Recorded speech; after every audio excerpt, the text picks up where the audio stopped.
Hi guys, welcome back to the channel. Now for today's video, I'm doing my quick little wrap up for the Paranormal Romance Readathon that I hosted with my friends Jessica from Peace Love Books and Lacey from Lacey Book Lovers last weekend. So we had our readathon from the 8th all the way to the 10th, and in those 3 short days, I managed to read, I think, 6 books. Most of them were audiobooks, and then I read a couple of novellas too that I'm so excited to talk about because these are the romances that I truly want to read this month because I'm all for the spooky and paranormal romance season. Now for this month, I've also dove deeper into paranormal romances and also into thriller novels, so do not be surprised if you see more videos coming soon this weekend or in the next few weeks where I read all the spooky books. But let's get started with all the books that I did read for this readathon. So the first book that I did read for this readathon was actually an audiobook that I started a couple of days before the readathon actually started, so I kind of cheated but kind of didn't. I managed to finish the rest of the audiobook on Friday at 12:30 in the morning, so it was my first book. But this one's called How to Tame a Beast in 7 Days by Caroline Sparks. And now this one involves our hero who was born with a curse where he can actually control lightning, and because he can control lightning, he is, you know, the black sheep of like the family, and everybody is very wary of him. They're scared of him and they don't want to touch him because there were some incidents in his past where he accidentally electrocuted people and killed them, and then he has a betrothed, and that is our heroine's sister. Unfortunately, our heroine's sister has passed away, and now our heroine has to step up and take that spot, but they don't want to let him know that he's marrying the wrong sister, so our heroine actually pretends to be her sister. Meanwhile, our heroine actually has magical abilities herself, and she can actually see ghosts, and unfortunately for her, she sees her sister a lot, and her sister is not the nicest person. Her sister is literally the biggest bee that I've ever read in a book.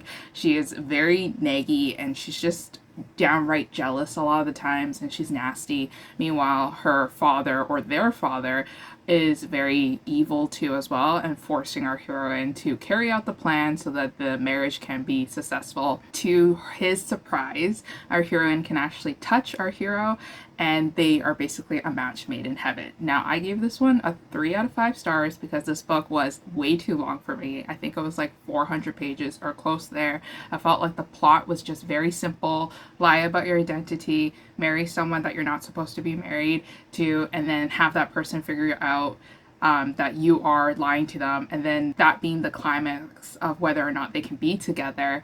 But then the author managed to just drag this whole plot out for way too long, I felt like, and everything was just moving way too slowly. And when the climax came to where our hero or our heroine confessed that she is not who she says she is, our hero couldn't care less because our hero was already head over heels in love with her.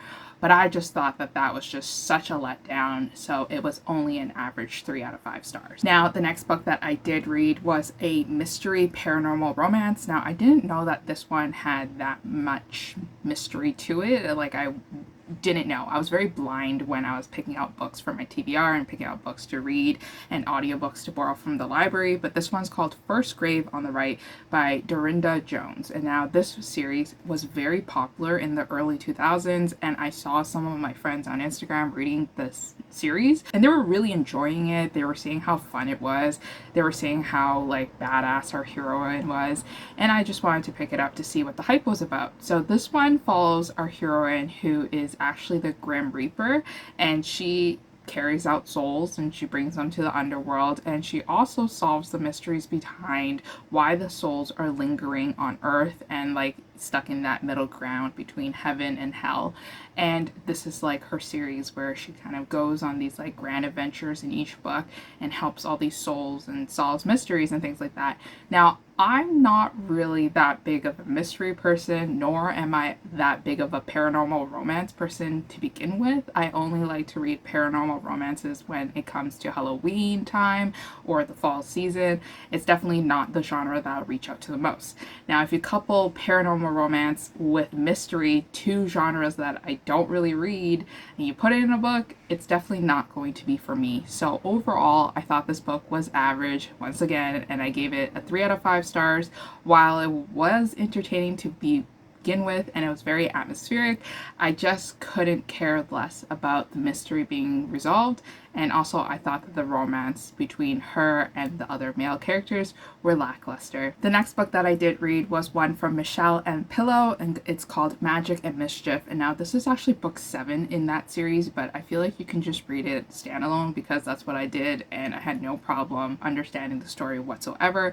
This one was a fun one because it involved our hero, who is actually a warlock, and he's a single parent, and he hires our heroine as a babysitter for the child because he cannot handle being a full-time father and also like a full-time warlock. Like, our daughter just gets into so much trouble. Our heroine herself is like a witch. She has magical powers too, but it's not as strong as our heroes because she uses like the earth elements around her to conduct magic, which is like pretty cool, I guess, but you know, whatever. And they have this kind of forbidden romance because you're not supposed to be dating your boss, but she can't help but feeling a strong attraction to him, and he also can't help but fall in love with her too because she's fulfilling that role in his daughter's life, which is really important.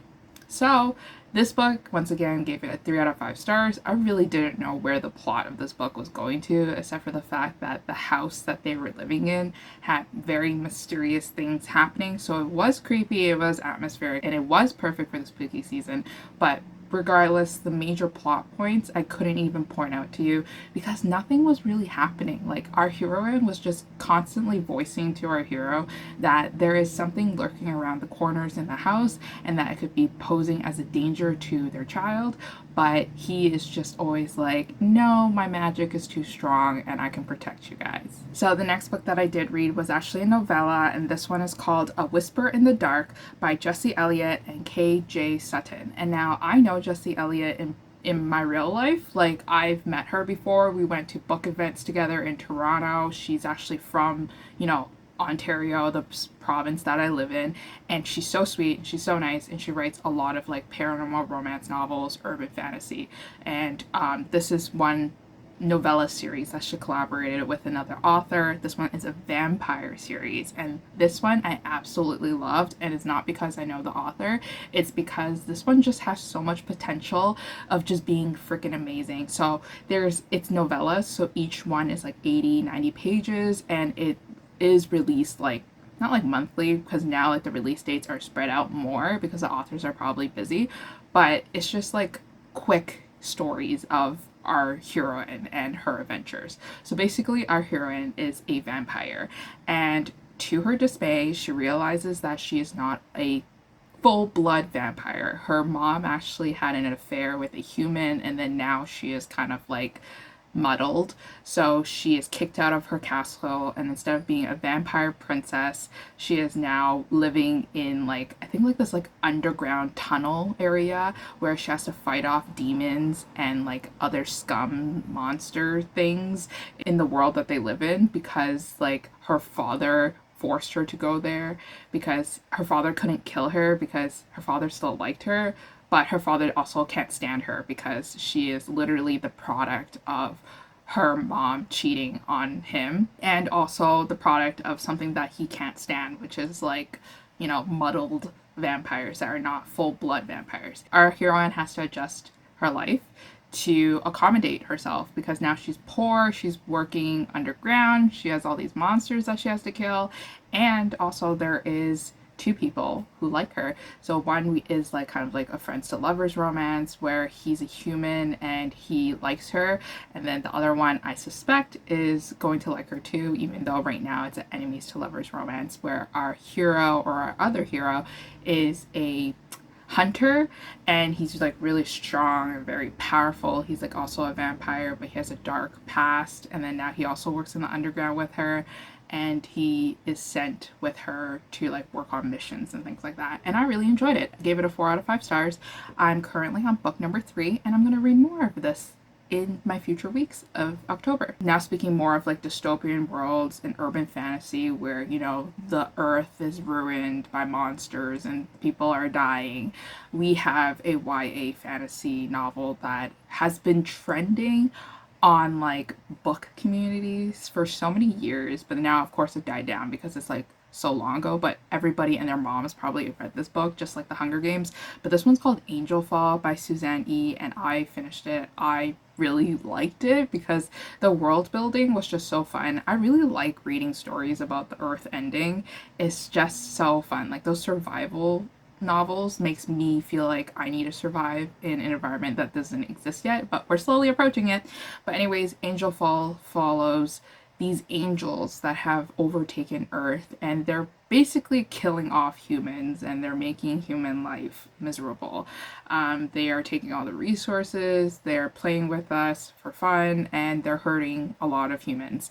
And unfortunately, our heroine's little sister gets kidnapped by some angels right in like chapter 1 or something, and now she's on a quest to go find her sister in hopes that her sister is still alive, and she has to follow a fallen angel basically in order to go to this quest because otherwise she doesn't know where to go. And our hero is used to be an angel, or he is an angel, but what happened was that his wings got freaking chopped off in the first chapter, and now like they both have like an agreement to work together in order to get what they want. Him to like visit a surgeon so that he can attach his wings, and then her finding her sister. Now this one I gave a 3.5 out of 5 stars, but I really enjoyed the story, the fast pace, the action-packed things. There just wasn't that much romance, and I feel like there would be more romance in book number 2 and book number 3, which I'm really excited to read. Now the last book that I did read for the Paranormal Romance Readathon was Famine by Laura Thalassa. And this one is book number 3 in the Four Horsemen series, so we're almost towards the end of the series, and I'm so sad because I freaking love the Four Horsemen. So if you're not familiar with the series, it's basically about the earth ending once again because the Four Horsemen, the biblical creatures from heaven or from somewhere, come down and they strike earth with their superpowers. So we have pestilence, which is like illness and sicknesses, and then we have war, which is literally like having humans fight against each other, and then we have third one, which is famine, where, you know, crops and food die so that we can't eat and we die. And then the last one is death, where it basically wipes out all the survivors on the planet, and this is all for like kind of like a fresh restart of building earth again. Anyways, we're at book number 3. It's Famine. It's kind of like a second chance romance where our hero and heroine have actually met before in chapter 1, and now she's like very sad that he forgot about her because she thought she had a really special connection with him, but then he's like, I don't really know who you are, and he basically tries to kill her in chapter 1. If you guys are also unfamiliar with the series, this one is the straight enemies to lovers romance quartet, because I can't really imagine someone falling instantly in love with the person that is killing the planet that they live on immediately. You know what I'm saying? It just doesn't sound right. But anyways, so they meet each other again and they embark on this journey across, you know, the whole country to kill off everybody in sight, and he's obsessed with her because he likes her for her spunk, and she in return wants to always kill him, and they always have like these bickering fights, and it's a very, very, very slow burn romance. Now this one reminded me a lot like Pestilence, which is book number 1. I felt like it was like the same plot line, same storyline, same 2 characters. Like if we were to swap out the character names, it would be the same book. I feel like because like in the beginning it was such a small mention of a second chance romance, it wasn't enough for me to give this book as high as a rating that I wanted to give, because I wanted to give it like a 5 out of 5, but I ended up giving a 4 out of 5 stars because I was wavering between a 3 and a 4 until towards the very end, because the very end was really sweet and very cute, and I couldn't give it less because it was just too cute. It was like catnip. But yeah, so if you haven't read it yet, go check out the Four Horsemen series. I'm so excited for Death, and Death comes out next month, and I'm so excited to read it. But anyways, that is it for all the books that I did read for the Paranormal Romance Readathon. Hopefully you guys enjoyed your time with us, and thank you so much to everybody who has joined, because on Instagram I've saw so many more participants than we did have in the last round, which was last year. So thank you so much for supporting us and having fun with us. I'll see you guys again next time. Bye.